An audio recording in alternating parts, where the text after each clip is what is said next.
And then my homegirl, she had an apartment over here. Her mom's had like 8 kids. So they had 2 apartments put together. That shit was mad cool. We used to love to go over there because it was mad big. It was like 4 bedrooms on this side, and there was a wall separating it, and there's another 4 bedrooms on the other side.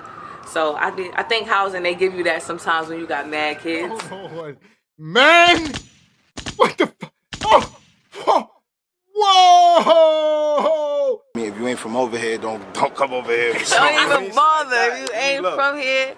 We nice and we cool and all that, but you know, like you said before, I am not above approach and taking a heed and warning. These brothers, everybody we go, they sitting around drunk, broad daylight, telling you don't come around here. You're damn right. I'm like the motherfucker on Friday. You want some too? No. Get in this car. Why are you over here messing with these good people? What's good, y'all? It's your girl Billy B, and we in Brooklyn, East New York, Cypress Hills Projects, where I'm from, born and raised. And you know, we gonna give y'all a little tour of the hood. Everybody good? I know Brian since I was a baby. What's going on? Big money, big bank. You feel me? This is Cypress. We Cypress. Niggas say they come here, they don't come here. You heard? Don't come Niggas always talking about they come here. Niggas don't come here. It's the winning team, bro. Real shit, bro. The 8 trays, you heard? Bro. The thirds. The movies. Cyber side. Back west shit, you heard? If it ain't the back, the middle, or team side, it ain't Cypress. We outside, nigga. RP all the guys. Free all the guys, you heard? Right now we in the We are again, as Mr. Walker always say, between the hours of 9 and 5. And what do we have, Mr. Walker? Loitering. And that brother ain't sitting out there sipping on no Nest tea. Well, it's broad daylight. Let's call it a Tuesday here, all right? Let's call it a Tuesday around high noon. And this is the nug that Bonquisha loves complaining about. Yeah, he ain't out there doing that. It's 1 p.m. and he out there drinking hard liquor on a Tuesday between the hours of 9 a.m. to 5 p.m. Loitering. Don't mate, in case y'all don't know, don't mate with that guy. So here we go. Heavy theme real quick. We seeing a lot of loitering, a lot of alcohol consumption here, huh? I guess you got to be drunk. Yes. Got to find a way to conjure up some spirits. What better way to conjure up some spirits than with some spirits? That's amazing. Yeah, early on here, everybody drunk everywhere we go. Whether you're in Compton, New York, Atlanta, everywhere we go, everybody drunk. Can you be and in the high hood? or high? Can you be in the hood for prolonged periods of time and not be under the influence of alcohol? Is it possible? Because I know when I was in the hood, I was drunk. Yes. I don't drink no more. So, yeah. A little bit, just a little sip. Y'all know what we mean. These folks be drinking. All right. Yeah, I used to publicly consume. That's what I mean. That's There what you go. drinking, like publicly. Yeah, publicly consume. Brown bags and such. Yes, drink every day. Yes. You know, or every Hard other alcohol. day. Yes, all that. Drinking heavy on the weekends. Yeah, there's rules to this, mother sucker. back in the projects on Fountain side. That's my side. And it's the back, it's the middle, and it's the front. Shit used to be wild though. Like my uncles and them was out here, shit used to be wild. My brothers and them was out here, shit used to be crazy, but we just chilling right now. All y'all niggas that's outside acting crazy in these streets, y'all gotta understand, like, y'all can't be shitting where y'all sleep at. So my building right here, my family from this building. Brutish woman, and everywhere we go, every hood, there's a brutish Nutquisha. Nutquisha has emerged right before our eyes. People say, y'all need to find Nutquisha. We done stumbled on her by accident, and she in every hood. We done seen her. Big mom, they all got tattoos on their throats and little chains, big eyelashes, different color wild hair. Y'all see it? This is amazing in the sickest way. All these sisters, man, I get it. Y'all got to get all big and broad back because y'all really out there trying to move like men. Y'all thugging, y'all gang banging, y'all, you know what I'm saying? All that. So y'all got to take on the form of a big brawny man. I get it. I pray for y'all. My uncles and them used to be into some crazy shit back in the days. One time niggas ran in here trying to find my uncle and they can't really get to him So my grandmoms, they knocked on my door. My grandmoms came to the door and niggas through the door and shot my grandmother in the leg. So that was like a warning shot to my uncle, like, yeah, niggas is on your body, like, don't fuck around. So here we go. Shit, we don't understand trauma, because she's doing this with a smile and a laugh. And we don't understand people, this is trauma. She said my uncle was held up in here. They came to get my uncle. They shot my grandma. That was for my uncle, but there's so many levels to that story she just told. As Gavin said, first and foremost, that is pure trauma that she is recalling with a smile. Pure trauma. She a little kid, and her uncle in the house. Folks coming in, and I guess the uncle that ran in with the little girl and the grandma ended up getting shot. To her uncle, you a coward. You sitting in there with two women and won't go out and deal with that. And the grandma that was her son. That's grandma's her son. So there you go. So your mama. So his mama. So this girl here, she young, but yeah, like you said, the Nug Nug ran in his mama house, got his mama shot. There you go. And she's sitting here recalling this as if, somebody tripped down the steps and got a bruise on their head. No, it was loud-ish going on. Shooting, yelling, screaming, many threats of death and torture. Guarantee it. In the apartment hallways, the way they echo, come on. Oh. She said, shot through the door. They didn't care who was in there. Look how she had to process that. She said, yeah, they can. They let them know. We on your body. What does that mean? We make so light of dire situations. They came to delete that man. And you talking like he got to be careful now. So y'all niggas got to be careful what y'all do in these streets, because it might not affect you, but it definitely affects somebody real close to you, somebody close around you. The interior decoration on all the projects is pretty much the same. This yellow brick wall right here, that's when you know you in that NYCHA. That's when you know you in housing right there. Like, this shit is like, it's kind of the same every project you go to. Niggas being here smoking, chilling. I used to play manhunt all through this building, getting in fucking trouble doing shit I was not supposed to be doing. She probably won't say for YouTube purposes.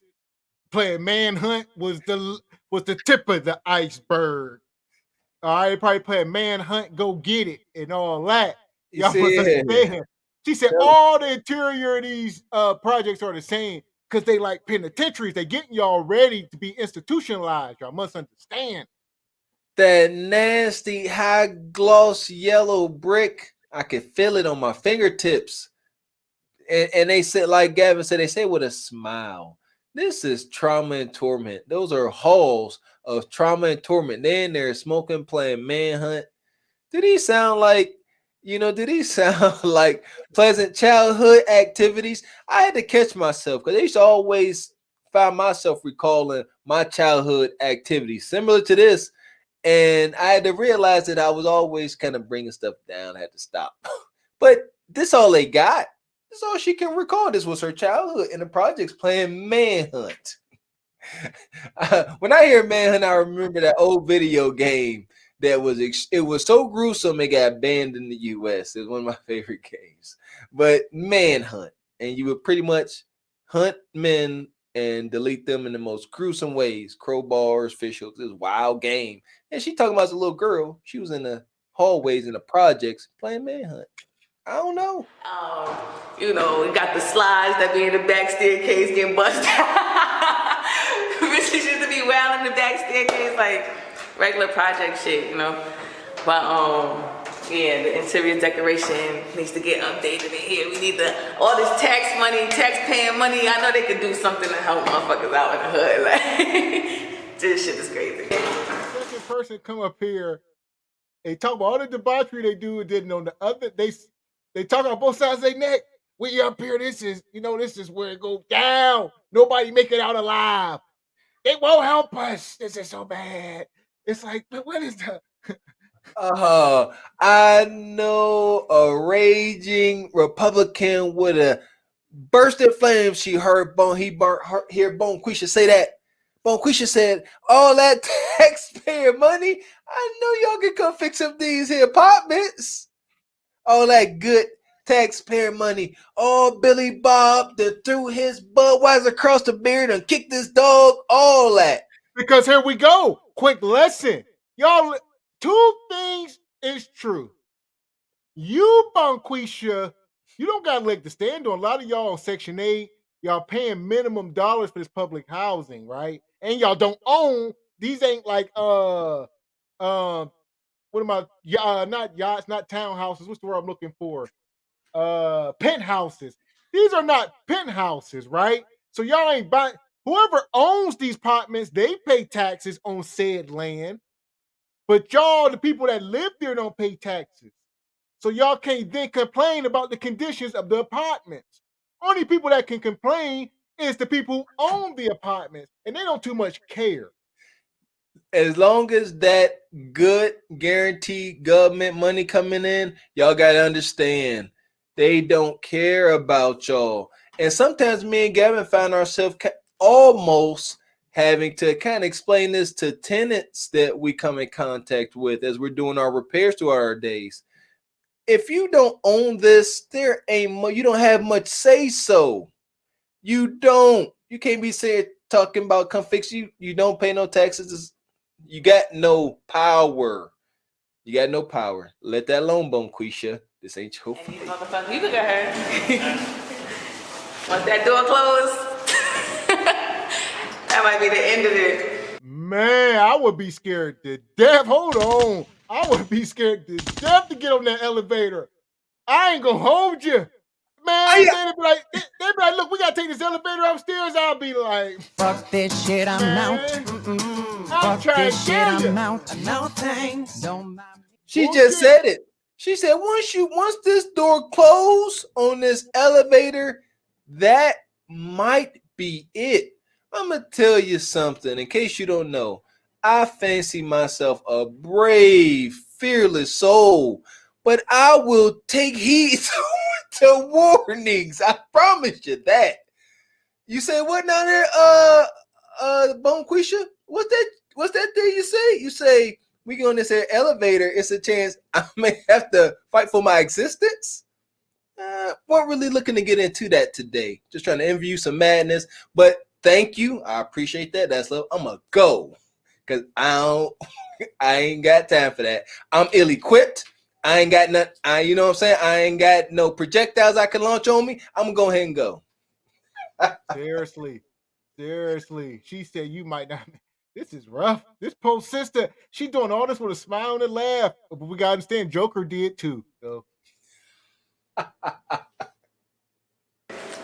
Shit usually be pissy and all that, but they got it nice and clean right now. So I see that they trying to do something with this. They trying to do something with themselves. But yeah, them elevators is dangerous right there. We used to just ride them shits up and down, up and down. We used to do anything in here just to have fun. As a kid, you don't even realize that you're really in the hood. Like, all your friends is here. You got friends upstairs, downstairs, outside. You just look out your window, everybody outside. Everybody just playing, doing whatever they doing. That shit was mad fun to me. I don't know about everybody else. Every time I used to get sent away for the summer, I used to be tight because I'm like, none of my friends is here. Like, I need to go back to the hood with my friends. Playing double dutch outside, doing everything, riding our bikes, going to the store. Like, that shit used to be mad fun to us. And I was like, so, is it a parent's responsibility? If you growing up in the hood, is it a parent's responsibility to ensure that their kids are unaware that they are growing up in the hood? You know what I mean? We can look at this from a different angle, maybe. Because like you said, a lot of these people don't realize how poor they are, that they're growing up in the hood, that they are in squabbles and destitute. Is it a good parent's job to sort of mask that? I don't know. I want to say no. And my reason for that is my own personal experience. I was always aware that I was extremely poor, and therefore, thank God, I moved accordingly so that I could get out of that situation. So if you ask me, not being aware that a person is poor or is lacking, that's terrible, because when you don't know what you don't know, that is devastating.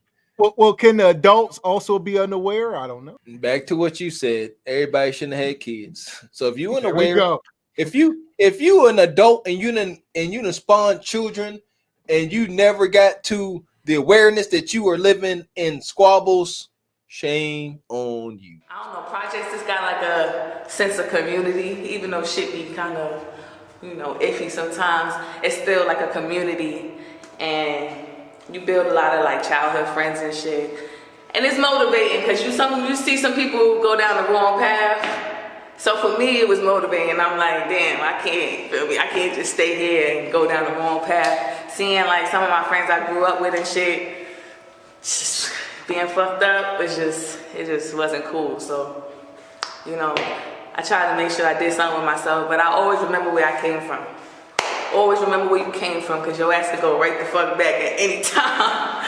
So don't ever act like you too good for nothing. Always come back to the hood. I still got family that live over here, so always come back and just, I rebuke that. No. I rebuke what she just said in the name of Jesus. Ain't no way. If you ask me, that's that gatekeeper mumbo jumbo hoodoo. They sit there and they will look at their son or their daughter and say, don't you ever disrespect or talk down about where you come from, because you can always wind up back. And I say, bull crap. No. No. Some things you just don't allow to happen. As a people, some mistakes we can't make. We don't have the luxury of tripping over some obstacles. You just can't do it. Because yes, you will probably land back in the projects, back in the jacks. But a soul like me, I will end up being a desperado in Mexico, knocking over banks before I end up back in the jacks. Tell you that. Okay, so her theory was, nobody has the right, or not even that. She just said nobody should ever talk bad about the hood, if you will. Don't say bad things about the hood, especially if you made it out. The hood is hell. The hood is hell. The hood is no place to grow. The hood is traumatizing. If you know what? If you can make it out, then that's good. I'm very thankful for my upbringing. I'm very thankful. At the same time, I would not look at my child and say, hey, go through this. Because no, I am aware enough to know how blessed I am to make it out of certain circumstances. And some of these people should be. They should know that they are blessed, that they made it out, and that they can actually go back and talk about being there, because now that they're gone. And that's true.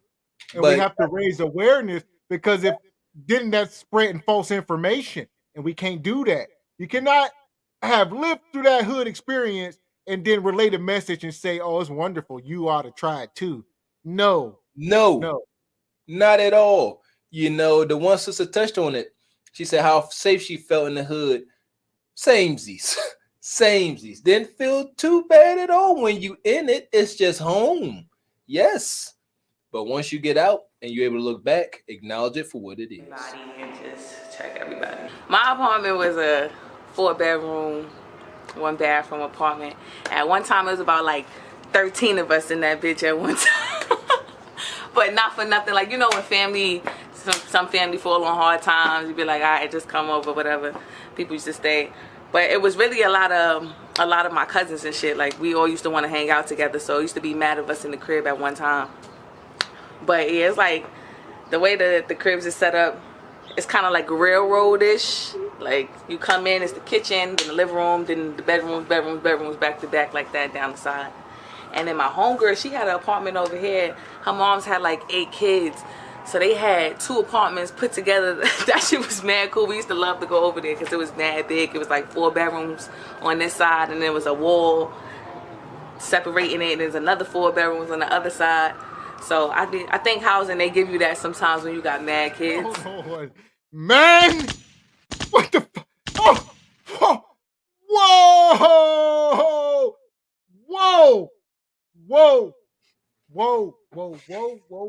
She said she grew up in the house where it was 13 of them, Then she tried to make that sound so wonderful. Like, no, I was mad at my cousins, like your aunties and your uncles, and they all went out doing whatever they wanted and just leaving everybody with grandma. Y'all always in that house. Then she said this other family had what I would call a fortress. We talking about 8 bedrooms? What we talking about? She said, my one neighbor, it was dope. She had about 8 kids. Y'all gotta, I try not to be so long-winded, but y'all gotta understand, a single mom with 8 kids, and this was considered dope. Do y'all think that single mom thought that the circumstance was dope? 8 kids, and somehow, like I said, that government money is guaranteed.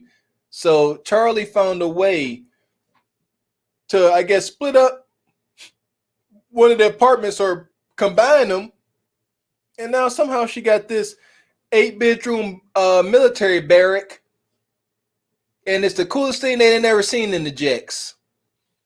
This single mom of 8. Can we not do that and act like that's normal as she continued to put all these hood normals, young girls getting bust down in the stairway, the hallway smelling like urine, you know, a woman moving to the Jacks with 8 kids, no nug in sight, or multiple. Y'all know how these go. Y'all know how this go. And we could touch on a couple things. I know in some situations that the lady with 8 kids was predatory. That's possible. She said have these 8 kids and just that be what it is. She like, yeah, I'm gonna have a baby by him.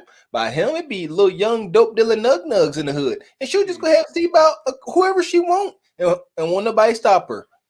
The mom's a nug would be halfway mad and not like her, but she's still gonna go ahead and do what she gonna do.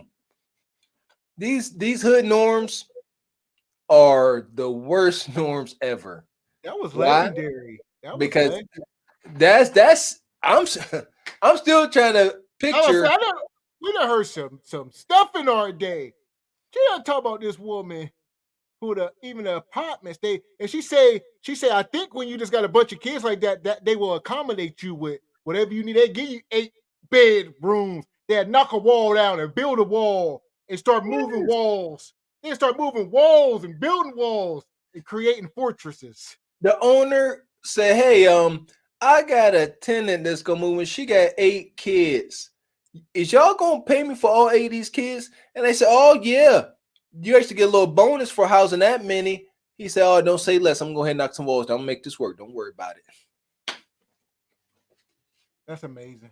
I'm speechless. That's a bit much. All this, she's smiling, laughing, and she ain't skipping a beat. Like this ain't some of the wildest stuff ever said. She loved going over that lady's house with the little military base. She loved it. Right there, she said it was so big, 8 rooms. The mom can't keep up with all that's going on. They over there. You don't know what's going on in some of these rooms. She ain't got all daughters. Loved it. I bet yes, because it's the Gavin, you said it. It's debauchery going on in some of these bedrooms. That woman can't keep up with all these kids. She don't care to. She under the influence of something. She ain't trying to keep up under there with Nug. Got her in one of them rooms. There you go. She in the room at this end of the hallway, and if you want to be sneaky and get away with something, you got to go on the far end of y'all know how that went. Come on. And it wasn't clean. So, you know, niggas be trying to have mad kids so they can get that condo living in the peace. Now that I think about it, the cruises, they kind of fucked up, man. It's kind of fucked up. Walls, they don't be, housing be taking their time fucking fixing your shit up and all of that shit. Them niggas be taking their time, but it's whatever. We be decorating. My grandmother used to OD redecorate her shit herself. Like, she ain't even wait for nobody, none of that shit. She just used to fix her shit up herself, put new cabinets, paint the walls, all type of shit. Make it real comfortable. My grandmother. Man, this is crazy. Because we see this thing. I gotta understand. This is hitting so far home with me and Mr. Walker that it's like laughable. We have not seen this is yes. Keep talking about my grandma used to just do what she want. Y'all know how y'all be in these Section 8s and these rentals. Y'all just start laying carpet and painting walls and stuff. Yes, done lived it. painting walls, stripping floors, putting down wall-to-wall carpet in the projects with the linoleum floor. The linoleum floor with the mold growing in between the linoleum tiles, putting carpet down on that. All that. You hear painting cabinets, taking down hanging cabinets. These, keep in mind, these ain't condos. This is public housing. What they doing is illegal. What they doing can get them evicted, but they be doing it, and it becomes a hood norm.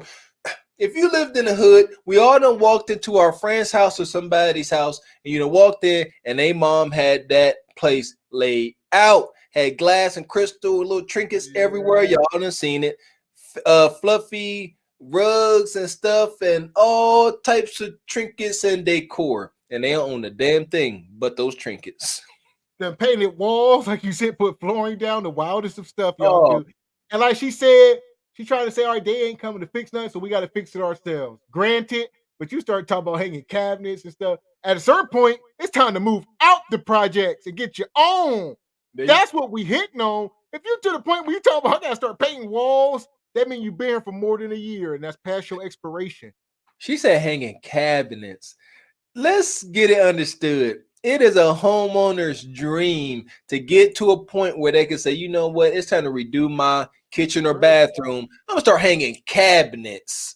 You get to that point, you're like, I got a couple dollars. Come on, baby, we're gonna start hanging cabinets up in here because we got some bread. They in the projects hanging cabinets. They are in the projects. They don't own anything, but they in there living out homeowners' dreams. I'm done. She's the one that got us here to Cypress. She originally from Atlanta.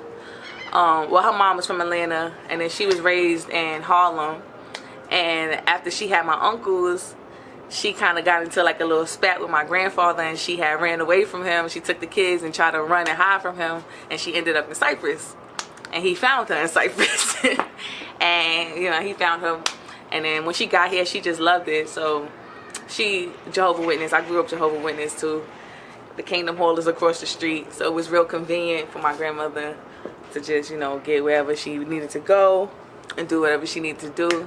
She ended up having 6 kids. She raised them all here. And, yeah, we kind of made a name for, well, my uncles and them, they made a name for themselves in East New York. Like, my Uncle King Tut. Y'all do y'all Googles, y'all know who King Tut is. He an infamous nigga from East New York. I only know one King Tut. We ain't about to keep doing this. This woman here, she all gas. I appreciate her transparency, but man, she said her uncle King Tutmos. Google him. Y'all know they made a name for themselves.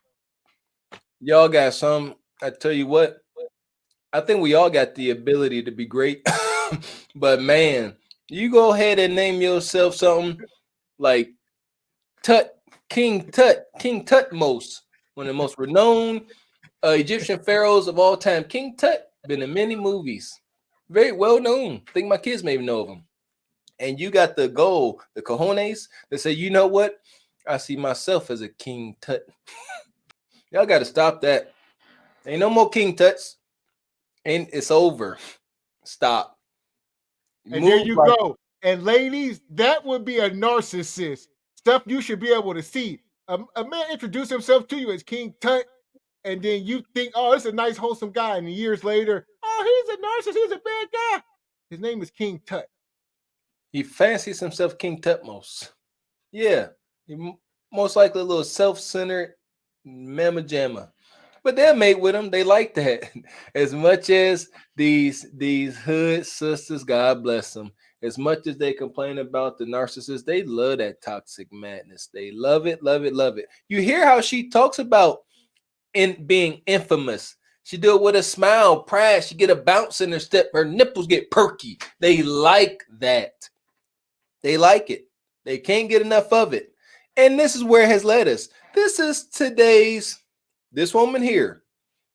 Her weight, her hair, the trinkets on her face, the jewelry. This is a full depiction of today's modern mercenary woman. Don't really know what she into. She ain't saying nothing about her having kids, but just the imagery. Like Gavin said, is it okay to stereotype? Because she fits a description. A description of what? A description of ignorance. A description of hostility. Bonquisha. Bonquisha-isms. All right? That's what she represents. And it's terrible because she may not be, you know, a bad person. But with this appearance, she's only going to get a certain kind of result. And the results are going to, you know, mimic the environment she is currently in. She going to get Nug Project caliber results. We're about to take y'all by transit. That's a legendary school. That's the only high school that had a train, an actual train in the basement. East New York is basically made up of projects and side blocks. Like, I don't know how many projects it is out here, but it's a fucking lot of them. Cypress, Pink houses, Plaza, Linden houses, Boulevard houses, the Bamas, and then all the projects got these residential blocks that we call the side blocks. It's a whole big hood because the houses don't be no better than the project apartments. You'll be thinking it's a quiet block and then you just see 100 niggas come from a backyard, like just come out wilding, like. And then the project niggas be chilling with the side block niggas too, so yeah, it'd be crazy over here. This is East New York High School. It don't get no more East New York than this. Every hood used to come up here for the girls, for fights. You see, they got the metal detectors right here, the scanners like you going through fucking TSA. This line right here used to be all the way almost down the block. Cause so many kids used to have so much different paraphernalia in their bags, and they put your bag through the scanner and they could see everything. So the line in the morning used to be crazy, and then you would end up in detention in the auditorium right here if your ass was late, when they made you late. It was real hard for new girls coming into this school because there wasn't a lot of girls in this school. So when new girls were coming into the school, the girls that were in here already, they used to go fucking crazy because they'd be like, oh no, you're not about to take my nigga. I was only here for like a year, so I got kicked out. I got expelled actually and put into the books. People that didn't even go to the school used to come up here and take their pictures right here just to show that they be in the East and all of that. It's definitely. You even call that a school? That sounds like a breeding ground for mercenaries and nugs. This is crazy. You talking about the metal detector? There used to be a line all the way down the block. There was so many people. Everybody had paraphernalia, weed and guns and stuff on them coming to school. We all had stuff, and it was a line. And it's all fun and games and it's joyful. These are memories she recall, and it's joyful. Yeah, so even before the age of 18, even before adult, these are before adulthood memories. It's not a learning environment. You gotta stand outside in this line, go through metal detectors, be frisked and all that, and then they, like she said, they're gonna make you late. Then you got to go straight to detention. What you being prepped for? Because they ain't trying to teach you. They just trying to prepare you to take orders, stand in line, and take this punishment. Don't care. You late. Sound like the penitentiary. Yes, that's the only thing it sound like. It's the only thing it sound like. Penitentiary. They getting you ready for the penitentiary. You in trouble? Go to detention. Go to solitary confinement. Go to the hole, wherever. And they make you go and you smile and they happy. They okay with this. That's why them guys, even in jail, you see some of these videos now that's starting to surface. A lot of jail videos. Them guys are just as happy, smiling. It's a good old time because they have been prepped for this moment their whole life. The transition was so smooth you couldn't even believe it. Ain't no difference in structure from the hood dynamic to the prison dynamic. There's a pecking order. These goofy, sorry nugs are more than willing to fall in place. And here you have it. Not gentrified over here yet, so be very careful and tread lightly when you walking through these side blocks, because these niggas is dangerous too. We in Gershwin Park right now in East New York, right by Killer Ave, Pennsylvania Avenue. Well, it's on Linden Boulevard, but it's right off of Pennsylvania Avenue. I hate to keep stopping it, but words mean things. We right off Killer Ave. She said, beware of these side. They call the people who actually own property or actually sort of look down upon it. She said, we call them side streets and side houses. That's the residential. Side houses. Side blocks. Right here, side blocks. Yeah, side blocks. And y'all talking down on people possibly own a property. Y'all come from apartments. Then she said, this part here has not been gentrified yet, so be careful. They still dangerous right here. They ain't made their way over here yet. There you go. Yeah, they dangerous around here, and we right off a Killer Street, Killer Negro Dead Avenue. They love the fact that their neighborhood is just gruesome and violent. They love it. Yeah, we killers and murders and wild and wicked and sinister and insidious. And they said with a smile, you don't come around here. Is that some kind of safety? Is it like, you know what? I love talking about how dangerous it is because that danger actually protects me because the dangerous folks know who I am. This park is sponsored by Nike because this is where all the tournaments go down, the basketball tournaments. They be having like real basketball players come out here and compete and shit. So in the summertime, you know what? the whole Brooklyn be coming to. It's every other sentence is just blasphemy. So this is where this is dangerous. This is Killer Street, but there's a big basketball hoop. Somebody got to help me. I'm gonna lose it here. It's a big basketball court, and it's sponsored by Nike, one of the most dominant and fruitful companies on earth. Nike sponsor a court there. And they don't care enough about y'all people to intervene as they can. They can intervene. These companies, they can intervene if they said, you know what? We see how the urban community builds our brand that is Nike. We see what they do for us. We're gonna sponsor a basketball court because that's a pipeline for us. But we ain't gonna put forth no type of resources to the surrounding community because if we don't, what they gonna do? They still gonna be a pipeline for us as far as they talent, but they don't ask for nothing in return. They know it's dangerous around here, but they take pride in that. Folks, please understand, we are always observed. People are always observing. People that want to sell to us, they observing and seeing our behaviors. They see what we like.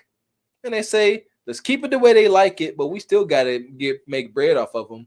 So what am I saying? I find it sick that it's all this madness going around, but Nike is sponsors a whole court here because NBA players and everybody be coming here to play. But other companies like Nike, not saying it's their responsibility. I ain't tripping like that. Nonetheless, they could. They could help. Gersh Park. They be having all the drinks out, the nutcrackers, the pineapple drinks. Everybody be getting smacked, dancing, dance competitions, all type of shit go down right here. People put on their flyest clothes, come out here, and you know the boys be coming for the girls be coming for the boys. We don't really be here for the basketball game. It just be real mixy over here. So this is Gersh Park. It's a lit ass park. And of course, some projects right next door. Right outside the projects. Mad projects in East New York. So that's what make it fun, because all the project people come to the park and just come outside and be lit. I used to go to school across the street. They closed it down now. It's a church now, but it used to be called Bethlehem Baptist Academy. And we used to do our track and field day. We used to do it right here. We out here. Go to shot. You where the shooters be at. Yo, come on. Don't do that. East New York. Eating wild where the shooters be at. This is the tennis court that Nike sponsored. You know, we got a little fancy over here. They gave us a nice little tennis court. But this tennis court been here though. But they just like, you know, fixed it up, made it a little bit more clean. A lot of the kids come out here. They got a lot of good tennis coaches that teach the kids how to play tennis and stuff out here. So it's like good exercise and stuff for the kids.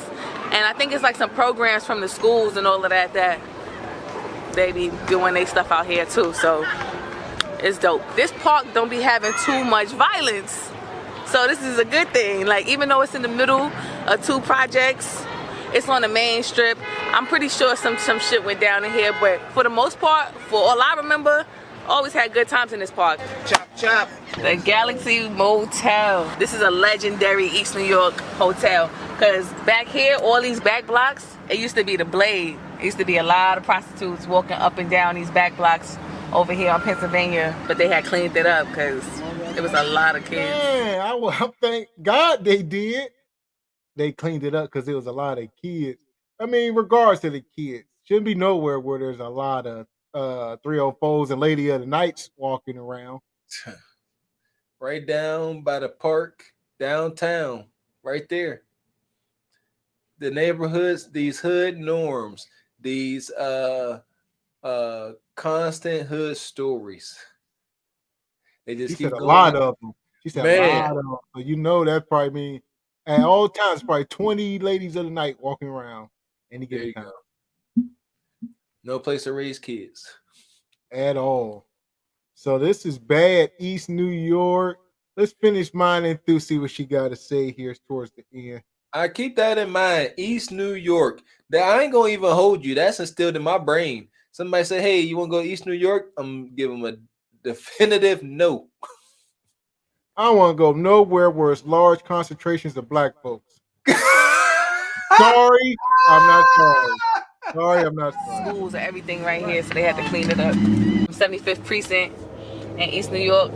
That's like one of the most legendary crooked ass precincts in the whole of Brooklyn. They haven't had the whole East New York locked up. They know a lot of niggas by first and last name in that precinct. That shit is crooked as fuck, but watch the documentary on that shit. Now we on H Block. We had to come see the cuz. She's gasoline. You already know it's up. Good bow. You know that shit. East New York shit is positive stuff over here too. It ain't just all about the vibe, but feel me? If you ain't from over here, don't come over here. Don't even bother if you ain't from here. We nice and we cool and all that, but you know, like you said before, I am not above approach and taking a heed and warning. These brothers, everybody we go, they sitting around drunk, broad daylight, telling you don't come around here. You're damn right. I'm like the motherfucker on Friday. You want some too? No. Get in this car. Why are you over here messing with these good people? Huh? That's all. I'm not too proud to take heed to warnings at all. Don't want no smoke. You know, Gavin, that's a grim reality. But why is that true? That anytime you have high concentrations of colored folk, the probability for violence and or misunderstandings is high. It's just nuts. And that's a grim reality. Yes, it is. Violence, maybe my wallet being pickpocketed, my car being stolen, something gonna happen. Something. You know, they might not say nothing to you, do nothing to you. Come outside and got a key scrape along the side of your car, and everybody giggling. That's what we talking about. We ain't worried about nobody doing nothing to us, our person.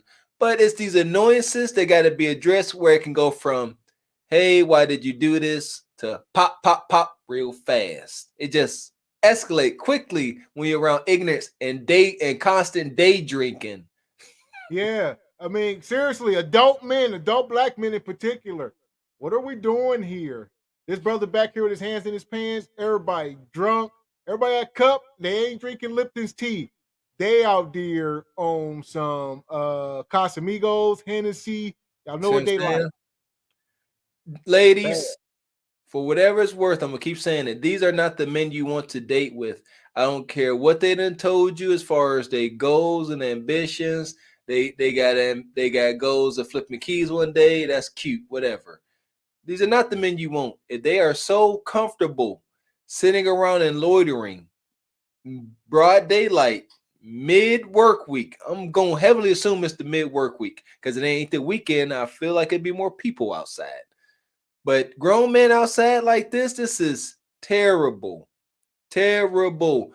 They should be extremely uncomfortable because an ambitious man that is idle is extremely uncomfortable. So they should be uncomfortable. But do they look uncomfortable or do they look like they are comfortable in their element? Don't mate with them. This is nug. From over here, don't come over here type shit. Feel me? Definitely you should know somebody. Like, it would be good to know somebody. Them niggas be talking about when you go out of town, like, you gotta check in. It's still like that in the town. Right. Gangster, like, You better check in, nigga. You might think you somebody else, gang. Get your ass checked out. You know what I mean? Fast. Snap in the fucking face. Niggas is stepping on niggas. You know, but well, I'm trying to bring the positive shit over here though, man, with the music shit.